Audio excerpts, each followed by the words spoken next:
ರಾತ್ರಿ ಹಚ್ಚಿ ಮಲಗಿ ಬೆಳಗ್ಗೆ ನೋಡಿ ಫಿಲ್ಟರ್ ತರ ನಿಮ್ಮ ಸ್ಕಿನ್ ಹೊಳಿತಾ ಇರುತ್ತೆ. ಸೊ ಈ ಮುಖದಲ್ಲಿರುವಂತ ಪಿಗ್ಮೆಂಟೇಶನ್, ಕಪ್ಪು ಕಲೆ ಏನೇ ಇರ್ಲಿ ಎಲ್ಲಾನು ಕ್ಲಿಯರ್ ಆಗುತ್ತೆ. ಇದು ಹೋಮ್ ಮೇಡು, ಮತ್ತೆ ಇದರಲ್ಲಿ ಪ್ರಿಸರ್ವೇಟಿವ್ ಆಗ್ಲಿ ಕೆಮಿಕಲ್ ಆಗ್ಲಿ ಏನು ಕೂಡ ಇದರಲ್ಲಿ ಆಡ್ ಆಗಿಲ್ಲ. ಸೊ ಇದು ನೀವು ಮನೇಲೆ ಈಸಿಯಾಗಿ ಮಾಡ್ಕೋಬಹುದು. 15 ದಿನಕ್ಕೊಂದ್ಸಾರಿ ಮಾಡ್ಕೊಂಡು ಇಟ್ಕೊಂಡ್ರೆ ನೀವು ಆರಾಮಾಗಿ ಯೂಸ್ ಮಾಡ್ಕೋಬಹುದು. ಸಾವಿರಾರು ರೂಪಾಯಿಗಳನ್ನ ನಾವು ಖರ್ಚು ಮಾಡಿ ಕ್ರೀಮ್ಗಳನ್ನ ಪರ್ಚೇಸ್ ಮಾಡಿ ಯೂಸ್ ಮಾಡೋಕ್ಕಿಂತ ಈ ರೀತಿಯಾಗಿ ಮಾಡ್ಕೊಂಡು ಯೂಸ್ ಮಾಡಿ ನಿಮ್ಗೆ ಅದಕ್ಕಿಂತ ಡಬಲ್ ಬೆನಿಫಿಟ್ ಸಿಗುತ್ತೆ. Hi dear viewers, welcome back to my channel Jyothis lifestyle. ಬನ್ನಿ ಇದನ್ನ ಹೇಗ್ ಮಾಡೋದು ಅಂತ ನೋಡೋಣ. ಮೊದಲಿಗೆ ನಮ್ಗೆ ಈ ರೆಸಿಪಿ ಮಾಡ್ಲಿಕ್ಕೆ ಒಂದು ಅರ್ಧ ಕಪ್ ಅಷ್ಟು ಅಕ್ಕಿ ಬೇಕು. ಊಟದ ಅಕ್ಕಿ ಆಗ್ಬೋದು, ಯಾವುದೇ ಒಂದು ರೀತಿಯ ಅಕ್ಕಿಯನ್ನ ನೀವು ಯೂಸ್ ಮಾಡ್ಬೋದು. ಇಲ್ಲಿ ಕೆಂಪು ಅಕ್ಕಿ ಆಗ್ಬೋದು ಅಥವಾ ಕಪ್ಪು ಅಕ್ಕಿ ಯೂಸ್ ಮಾಡಬಾರ್ದು. ನಾವು ಊಟಕ್ಕೆ ಏನು ಯೂಸ್ ಮಾಡ್ತೀವಿ ಆ ಒಂದು ಅಕ್ಕಿಯನ್ನ ತಗೊಳ್ಬೇಕು. ಇದಕ್ಕೆ ನಾವು ಫರ್ಮೆಂಟೇಶನ್ ಆಗ್ಲಿಕ್ಕೋಸ್ಕರ 1 ಟೇಬಲ್ ಸ್ಪೂನ್ ಅಷ್ಟು ಸಾಸಿವೆಯನ್ನ ತಗೊಳ್ತಾ ಇದ್ದೀನಿ. ಇದು ನೀವು ದಪ್ಪ ಸಾಸಿವೆ ಕೂಡ ಆಗ್ಬೋದು ಅಥವಾ ಚಿಕ್ಕ ಸಾಸಿವೆ ಕೂಡ ಆಗ್ಬೋದು. ಇದಕ್ಕೆ ನಾವು 10 ರಿಂದ 15 ಕಾಳು ಮೆಣಸುಗಳನ್ನ ಸೇರಿಸಬೇಕಾಗತ್ತೆ. ಯಾಕೆಂದ್ರೆ ಇದರಲ್ಲಿರುವಂತ ಗುಣಗಳನ್ನ ಕ್ಯಾರಿ ಮಾಡಿ ನಮ್ಮ ಪೂರ್ತಿ ಸ್ಕಿನ್ನಿಗೆ ಇದು ಡೆಲಿವರಿ ಮಾಡುತ್ತೆ. ಅರ್ಧ ಕಪ್ಪು ಅಕ್ಕಿ, 1 ಟೇಬಲ್ ಸ್ಪೂನ್ ಅಷ್ಟು ಸಾಸಿವೆ, 10 ರಿಂದ 15 ಕಾಳು ಮೆಣಸು, ಈ ಮೂರನ್ನು ನಾವು ಒಂದ್ಸಾರಿ ಚೆನ್ನಾಗಿ ವಾಶ್ ಮಾಡ್ಕೊಳ್ಬೇಕು. ಕುಡಿಯೋ ನೀರಿಂದಾನೇ ನೀಟಾಗಿ ವಾಶ್ ಮಾಡ್ಕೊಳ್ಳಿ, ಯಾಕೆಂದ್ರೆ ಇದು ನಾವು ಸ್ಕಿನ್ನಿಗೆ ಅಪ್ಲೈ ಮಾಡ್ತಾ ಇರೋದ್ರಿಂದ. ಈಗ ಇದನ್ನ ನಾವು ಜಾಸ್ತಿ ನೀರ್ ಹಾಕಿ ಇದನ್ನ ತುಂಬಿ ಇಡಬಾರ್ದು. ಜಸ್ಟ್ ನಾವು ಆ ಅಕ್ಕಿ ಅದ್ರ ಮೇಲೆ ಒಂದು ಲೇಯರ್ ಜಸ್ಟ್ ನೀರು, ಅಂದ್ರೆ ಅದು ಮುಳುಗ್ಲಿಕ್ಕೆ ಮಾತ್ರ ನಾವು ನೀರ್ ಹಾಕ್ಬೇಕು. ಹಾಕಿ ಇದನ್ನ ಒಂದ್ ಕಡೆ ನಾವು ಮುಚ್ಚಿ ಇಟ್ಬಿಡೋಣ. ಇದನ್ನ ನಾವು 2 ದಿನ, 1 ದಿನ ಅಥವಾ 2 ದಿನ ತನಕ ಇದನ್ನ ನಾವು ಫರ್ಮೆಂಟೇಶನ್ ಆಗ್ಲಿಕ್ಕೆ ಬಿಡ್ಬೇಕು. ಆದ್ರೆ ನಾವು ಒಂದ್ಸಾರಿ ಮಧ್ಯದಲ್ಲಿ ಒಂದ್ಸಾರಿ ಓಪನ್ ಮಾಡಿ ನೋಡ್ತಾ ಇರ್ಬೇಕು. ನೀರೇನಾದ್ರೂ ಹಿಂಗೋಗಿದ್ರೆ ಸ್ವಲ್ಪ ಒಂದು ಅರ್ಧ ಟೇಬಲ್ ಸ್ಪೂನ್ ಅಷ್ಟು ಮತ್ತೆ ನೀರನ್ನ ಸೇರ್ಸ್ಕೋಬೇಕಾಗುತ್ತೆ.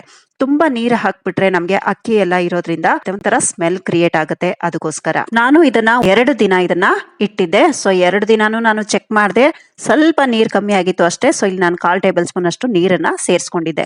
ನೀವು ಅಕ್ಕಿ ಕಲರ್ ಕೂಡ ನೋಡ್ತಾ ಇರ್ಬೋದು, ತುಂಬಾ ಚೆನ್ನಾಗಿ ಇದು ಫರ್ಮೆಂಟೇಶನ್ ಆಗಿದೆ. ಇದು ನಮ್ಮ ಒಂದು ಸ್ಕಿನ್ಗೆ ಒಂದು ಒಳ್ಳೆ ಎಫೆಕ್ಟ್ ಕೊಡುತ್ತೆ. ಇಲ್ಲಿಗೆ ನಮ್ಮ ಒಂದು ಇದು ಮುಗಿಲಿಲ್ಲ. ಈಗ ಇದನ್ನ ನಾವು ಒಂದು ಮಿಕ್ಸಿ ಜಾರಿಗೆ ಟ್ರಾನ್ಸ್ಫರ್ ಮಾಡ್ಕೊಳ್ಳೋಣ. ಟ್ರಾನ್ಸ್ಫರ್ ಮಾಡ್ಕೊಂಡು ಈ ನೀರ್ ಸಮೇತ ಇದನ್ನ ನಾವು ಮಿಕ್ಸಿಗೆ ಹಾಕೊಳ್ಳೋಣ. ಆಮೇಲೆ ಅಕಸ್ಮಾತ್ ನಿಮ್ಗೆ ಇದನ್ನ ಮಿಕ್ಸಿ ಮಾಡ್ಲಿಕ್ಕೆ ಆಗ್ತಾ ಇಲ್ಲ, ತುಂಬಾ ಗಟ್ಟಿ ಆಗ್ತಿದೆ ಅಂದ್ರೆ ಇಲ್ಲಿ ನಾವು ರೋಸ್ ವಾಟರ್ ಅನ್ನ ಸೇರಿಸ್ಕೊಂಡು ಮಿಕ್ಸಿ ಮಾಡ್ಕೊಳ್ಬಹುದು.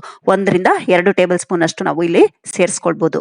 ಆದಷ್ಟು ಫೈನ್ ಪೇಸ್ಟ್ ಮಾಡ್ಕೊಳ್ಬೇಕಾಗತ್ತೆ. ನಮ್ಗೆ ತುಂಬಾ ರಫ್ ಆಗಿ ಇರಬಾರ್ದು, ತುಂಬಾನೇ ಪೇಸ್ಟ್ ಆಗಿ ನುಣ್ಣಗೆ ಇರ್ಬೇಕು. ಈಗ ಇದು ರೆಡಿ ಆಗಿದೆ, ನೋಡ್ತಾ ಇರ್ಬೋದು ನೀವು. ಸ್ವಲ್ಪ ಗಟ್ಟಿ ಇರೋದ್ರಿಂದ ನಾನು ಇಲ್ಲಿ ಆಮೇಲೆ ರೋಸ್ ವಾಟರ್ ಅನ್ನ ಸೇರಿಸ್ಕೊಂಡು ಸ್ವಲ್ಪ ತೆಳು ಮಾಡ್ಕೊಂಡಿದ್ದೀನಿ. ಏನಕ್ಕೆ ಅಂದ್ರೆ ನಮ್ಗೆ ಇವಾಗ ಇದನ್ನ ಸ್ಟ್ರೈನ್ ಮಾಡ್ಬೇಕಾಗತ್ತೆ. ಇದು ಒಂದ್ ಸ್ವಲ್ಪ ರಫ್ ಇರುತ್ತೆ. ಆದಷ್ಟು ನೀವು ಮಿಕ್ಸಿ ಮಾಡುವಾಗ ತುಂಬಾ ಸಾಫ್ಟ್ ಆಗಿ ನುಣ್ಣಗ ಆಗೋ ಹಾಗೆ ಮಿಕ್ಸಿ ಮಾಡ್ಕೋಬೇಕು, ಪೇಸ್ಟ್ ಮಾಡ್ಕೊಳ್ಬೇಕು. ಯಾಕೆಂದ್ರೆ ಇದು ನಾವು ಫೇಸ್ಗೆ ಅಪ್ಲೈ ಮಾಡಿದಾಗ ರಫ್ ಆಗಿದ್ರೆ ನಮ್ಗೆ ರ್ಯಾಷಸ್ ಆಗುವಂತ ಚಾನ್ಸಸ್ ಇರುತ್ತೆ. ಅದಕ್ಕೋಸ್ಕರ ಈಗ ನಾನು ಇದಕ್ಕೆ ರೋಸ್ ವಾಟರ್ ಅನ್ನ ಆಡ್ ಮಾಡ್ಕೊಂಡಿದ್ದೀನಿ, 1 ಟೇಬಲ್ ಸ್ಪೂನ್ ಅಷ್ಟು. ಈಗ ಇದನ್ನ ನೀವು ಒಂದು ಬಟ್ಟೆಯಲ್ಲಿ ಹಾಕ್ಬೋದು, ಕಾಟನ್ ಬಟ್ಟೆಯಲ್ಲಿ ಅಥವಾ ಈ ರೀತಿ ಒಂದು ಸ್ಟ್ರೈನರ್ ಅಲ್ಲಿ ಸ್ಟ್ರೈನ್ ಮಾಡ್ಕೋಬಹುದು. ನೀವು ಬಟ್ಟೆಯಲ್ಲಿ ಮಾಡ್ಕೊಂಡಾಗ ಇನ್ನೂ ನೈಸ್ ಆಗಿ ಸಿಗುತ್ತೆ. ಈಗ ಇದು ಮೇಲೆ ನಿಮ್ಗೆ ಏನ್ ಉಳ್ಕೊಳ್ಳುತ್ತೆ ಅದನ್ನ ವೇಸ್ಟ್ ಮಾಡ್ಕೊಳ್ಳೋದು ಬೇಡ, ಫೇಸ್ ಪ್ಯಾಕ್ ತರ ನೀವು ಅಪ್ಲೈ ಮಾಡ್ಕೊಳ್ಬಹುದು. ಈಗ ಇದ್ರ ಪೇಸ್ಟ್ ಕರೆಕ್ಟ್ ಆಗಿ ನಮ್ಗೆ ರೆಡಿ ಆಗಿದೆ. ಈ ಒಂದು ಮೆಜರ್ಮೆಂಟ್ ಅಲ್ಲೇ ಮಾಡ್ಕೊಂಡಾಗ ನಿಮ್ಗೆ ಒಂದು ಒಳ್ಳೆ ರಿಸಲ್ಟ್ ಸಿಗುತ್ತೆ. ಸೊ ಹಾಗಾಗಿ ಪೂರ್ತಿ ವಿಡಿಯೋ ನೋಡಿ, ಆಗ ಮಾತ್ರ ಗೊತ್ತಾಗುತ್ತೆ.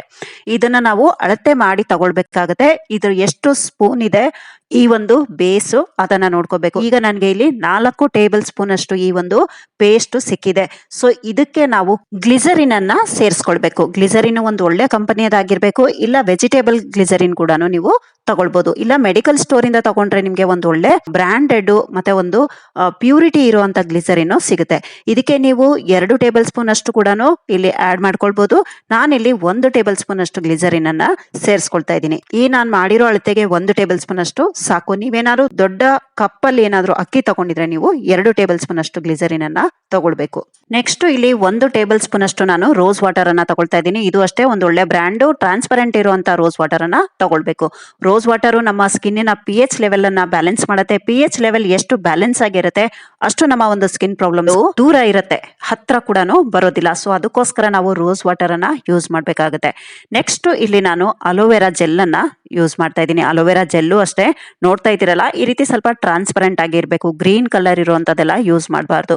ಇಲ್ಲಿ ನಾವು ಡಬಲ್ ಕ್ವಾಂಟಿಟಿಯಲ್ಲಿ ಅಲೋವೆರಾ ಜೆಲ್ ಅನ್ನ ಯೂಸ್ ಮಾಡಬೇಕು. ನಮ್ಗೆ ಕ್ರೀಮ್ ಕನ್ಸಿಸ್ಟೆನ್ಸಿ ಬರೋ ಅಷ್ಟು ನೋಡ್ಕೊಂಡು, ಇಲ್ಲಿ ಏನು ನಾವು ಇದೇ ಅಳತೆಯಲ್ಲಿ ಹಾಕ್ಬೇಕು ಅನ್ನೋದು ಏನು ಇಲ್ಲ.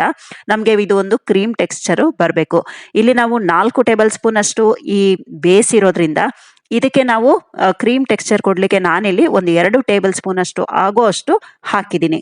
ಸೊ ಇಲ್ಲಿ ನೋಡ್ಕೊಳ್ಬೇಕು, ನಿಮ್ಗೇನಾದ್ರು ತೆಳು ಇದೆ ಅಂತ ಅನ್ಸಿದ್ರೆ ಬೇಕಿದ್ರೆ ಸ್ವಲ್ಪ ಅಕಸ್ಮಾತ್ ತೆಳು ಆಯ್ತು ಅಂದ್ರೆ ಇಲ್ಲಿ ಒಂಚೂರು ಅಕ್ಕಿ ಹಿಟ್ಟನ್ನ ನೀವು ಸೇರಿಸ್ಕೊಳ್ಬೋದು. ಈಗ ಇದನ್ನೆಲ್ಲ ಒಂದ್ಸಾರಿ ನಾವು ಚೆನ್ನಾಗಿ ಮಿಕ್ಸ್ ಮಾಡಬೇಕು. ನೋಡ್ತಾ ಇದ್ದೀರಲ್ಲ ಟೆಕ್ಸ್ಚರು ಎಷ್ಟು ಚೆನ್ನಾಗಿದೆ ಅಂತ. ನೆಕ್ಸ್ಟ್ ನಾನು ಇಲ್ಲಿ ನಿಂಬೆ ರಸವನ್ನ ಸೇರಿಸ್ಕೊಳ್ತಾ ಇದ್ದೀನಿ. ಇಲ್ಲಿ ಒಂದು 1/4ರಿಂದ ಅರ್ಧ ಟೇಬಲ್ ಸ್ಪೂನ್ ಅಷ್ಟು ಇಲ್ಲಿ ನಿಂಬೆ ರಸ ಸೇರಿಸ್ಕೋಬಹುದು. ಇಲ್ಲಿ ನಿಂಬೆ ರಸ ಬದಲು ವಿಟಮಿನ್ ಸಿ ಟ್ಯಾಬ್ಲೆಟ್ಸ್ ಏನಾದರೂ ಇದ್ರೆ ಇಲ್ಲಿ ನೀವು 2 ಟ್ಯಾಬ್ಲೆಟ್ಗಳನ್ನ ಚೆನ್ನಾಗಿ ಕ್ರಶ್ ಮಾಡಿ ಪುಡಿ ಮಾಡಿ ಇದಕ್ಕೆ ಹಾಕೋಬಹುದು. ಮತ್ತೆ ಇಲ್ಲಿ ಒಂದು ವಿಷಯ, ಅಲೋವೆರಾ ಜೆಲ್ ಅನ್ನ ಯೂಸ್ ಮಾಡಬೇಕು. ನೀವು ಅಲೋವೆರಾ ಪ್ಲಾಂಟ್ ಇದೆ ಅದನ್ನ ಕಟ್ ಮಾಡಿ ಅದರ ಜೆಲ್ಲ ಹಾಕ್ತೀನಿ ಅಂದ್ರೆ ಇದು ನಿಮ್ಗೆ ಕ್ರೀಮ್ ಟೆಕ್ಸ್ಚರು ಬರೋದಿಲ್ಲ. ಸೊ ಹಾಗಾಗಿ ಅಲೋವೆರಾ ಜೆಲ್ ಅನ್ನೇ ತಗೊಳ್ಬೇಕಾಗತ್ತೆ. ಈಗ ಈ ಕ್ರೀಮು ರೆಡಿ ಆಗಿದೆ. ಇದನ್ನ ಒಂದು ಏರ್ ಟೈಟ್ ಕಂಟೈನರ್ ಅಲ್ಲಿ ನೀವು ಹಾಕಿ ಫಿಲ್ ಮಾಡಿಬಿಟ್ಟು ಇದನ್ನ ಫ್ರಿಡ್ಜ್ ನಲ್ಲಿ ಇಡಬೇಕು. ಫ್ರೀಸರ್ ನಲ್ಲಿ ಇಡಬಾರ್ದು, ಫ್ರಿಡ್ಜ್ ನಲ್ಲಿ ಇಡಬೇಕು. ಇದು ನೀವು 15 ದಿನ ತನಕ ಆರಾಮಾಗಿ ಯೂಸ್ ಮಾಡಬಹುದು. 15 ದಿನ ಆದ್ಮೇಲೆ ಮತ್ತೆ ಹೊಸದಾಗಿ ನಾವು ಮಾಡ್ಕೋಬೇಕಾಗುತ್ತೆ. ಈ ಒಂದು ಕ್ರೀಮ್ ಮಾತ್ರ ಖಂಡಿತ ನೀವು ಮಾಡಿ ಟ್ರೈ ಮಾಡಿ. ಪಿಗ್ಮೆಂಟೇಶನ್ ಇರ್ಲಿ ಇಲ್ಲದೆ ಇರ್ಲಿ ಯಾವ ಏಜ್ ನವ್ರು ಬೇಕಾದ್ರೂ ಯೂಸ್ ಮಾಡ್ಕೊಳ್ಬಹುದು. ಆದ್ರೆ ಒಂದು 16 ವರ್ಷ ಆದ ನಂತರ ಯೂಸ್ ಮಾಡಿದ್ರೆ ತುಂಬಾ ಒಳ್ಳೇದು. ನೋಡಿದ್ರಲ್ಲ, ಮನೇಲೆ ನಾವು ಒಂದು 100 ರೂಪಾಯಿ ಕೂಡ ಖರ್ಚಾಗೋದಿಲ್ಲ. ಮನೇಲೆ ಒಂದು ಕಾಸ್ಟ್ಲಿ ಕ್ರೀಮ್ಗಳು ಕೊಡುವಂತ ಎಫೆಕ್ಟ್ ಅನ್ನ ನಾವು ಮನೇಲೆ ಮಾಡ್ಕೊಳ್ಬಹುದು. ಸೊ ನೀವು ಎಲ್ಲ ಟ್ರೈ ಮಾಡಿ ಖಂಡಿತ ನನಗೆ ಕಮೆಂಟ್ ಸೆಕ್ಷನ್ ಅಲ್ಲಿ ತಿಳಿಸೋದನ್ನ ಮರಿಬೇಡಿ. ಇದನ್ನ ಯಾವ ರೀತಿ ಯೂಸ್ ಮಾಡಬೇಕು ಅಂದ್ರೆ ನೈಟ್ ಮಲಗುವಾಗ ನಾವು ಒಂದು ಅರ್ಧ ಗಂಟೆ ಮುಂಚೆ ಆದ್ರೂ ಸರಿನೇ, ಇಲ್ಲ ಮಲಗೋಕೆ ಮುಂಚೆ ಫೇಸ್ ನ ಒಂದ್ಸರಿ ನೀಟಾಗಿ ವಾಶ್ ಮಾಡ್ಕೊಂಡು ನೀಟಾಗಿ ಇದನ್ನ ಅಪ್ಲೈ ಮಾಡಿ. ಅಪ್ವರ್ಡ್ ಡೈರೆಕ್ಷನ್ ಮತ್ತೆ ಬ್ಯಾಕ್ವರ್ಡ್ ಡೈರೆಕ್ಷನ್ ಅಲ್ಲಿ ನಾವು ಇದನ್ನ ಒಂದು 2 ನಿಮಿಷ ಮೈಲ್ಡ್ ಆಗಿ ಮಸಾಜ್ ಮಾಡಬೇಕು. ಮಸಾಜ್ ಮಾಡಿ ಆರಾಮಾಗಿ ಕಣ್ಮುಚ್ಕೊಂಡು ನಿದ್ರೆ ಮಾಡಿ. ಬೆಳಗ್ಗೆ ಎದ್ದು ನೀವು ಮುಖ ತೊಳೆದು ನೋಡಿ, ನಿಮ್ಗೆ ಇನ್ಸ್ಟೆಂಟ್ ಆಗಿನೇ ನಿಮ್ಗೆ ರಿಸಲ್ಟ್ ಸಿಗುತ್ತೆ. ಸೊ ನೋಡ್ತಾ ಇದ್ದೀರಲ್ಲ, ಇದೇ ರೀತಿ ನೀವು ಮಸಾಜ್ ಮಾಡ್ಕೊಳ್ಬೇಕು. ಮೈಲ್ಡ್ ಆಗಿ ಮಸಾಜ್ ಮಾಡ್ಕೊಳ್ಳಿ, ತುಂಬಾ ಪ್ರೆಸ್ ಮಾಡಿ ಮಸಾಜ್ ಮಾಡುವಂತದ್ದು ಬೇಡ. ಇದನ್ನ ಹಚ್ಕೊಂಡು ಆರಾಮಾಗಿ ನಿದ್ರೆ ಮಾಡಿ ಬೆಳಗ್ಗೆ ವಾಶ್ ಮಾಡ್ಕೊಳ್ಳಿ. ನಿಮ್ಗೆ ಡಿಫ್ರೆನ್ಸ್ ಖಂಡಿತ ಕಾಣುತ್ತೆ. ನೀವು ಯೂಸ್ ಮಾಡಿ ಹೇಗೆ ಅನ್ನಿಸ್ತು ಅಂತ ನನಗೆ ಕಮೆಂಟ್ ಸೆಕ್ಷನ್ ಅಲ್ಲಿ ತಿಳಿಸೋದನ್ನ ಮರಿಬೇಡಿ. ಡಿಯರ್ ವ್ಯೂವರ್ಸ್, ವಿಡಿಯೋನ ನಾನು ಇಲ್ಲಿಗೆ ಎಂಡ್ ಮಾಡ್ತಾ ಇದ್ದೀನಿ. ವಿಡಿಯೋ ಸ್ವಲ್ಪನಾದ್ರೂ ಇಷ್ಟ ಆಗಿದ್ರೆ ಗೊತ್ತಲ್ಲ, ಅಥವಾ ಯೂಸ್ಫುಲ್ ಅಂತ ಅನ್ಸಿದ್ರೆ ವಿಡಿಯೋಗೊಂದು ಲೈಕ್ ಕೊಟ್ಟು ನಿಮ್ಮ ಫ್ರೆಂಡ್ಸ್ ರಿಲೇಷನ್ಸ್ಗೂ ವಿಡಿಯೋನ ಶೇರ್ ಮಾಡಿ. ಮತ್ತೆ ಸಬ್ಸ್ಕ್ರೈಬ್ ಮಾಡಿಲ್ಲ ಅಂದ್ರೆ ಈಗಲೇ ಸಬ್ಸ್ಕ್ರೈಬ್ ಮಾಡಿಕೊಂಡು ಪಕ್ಕದಲ್ಲೇ ಬರೋ ಬೆಲ್ ಐಕನ್ ಆಲ್ ಆಪ್ಷನ್ಗೆ ಕ್ಲಿಕ್ ಮಾಡಿ. ನಾನು ಅಪ್ಲೋಡ್ ಮಾಡುವಂತ ಪ್ರತಿಯೊಂದು ವಿಡಿಯೋ ನೋಟಿಫಿಕೇಶನ್ ನಿಮ್ಮ ಮೊಬೈಲ್ಗೆ ಮೊದಲು ಬರುತ್ತೆ.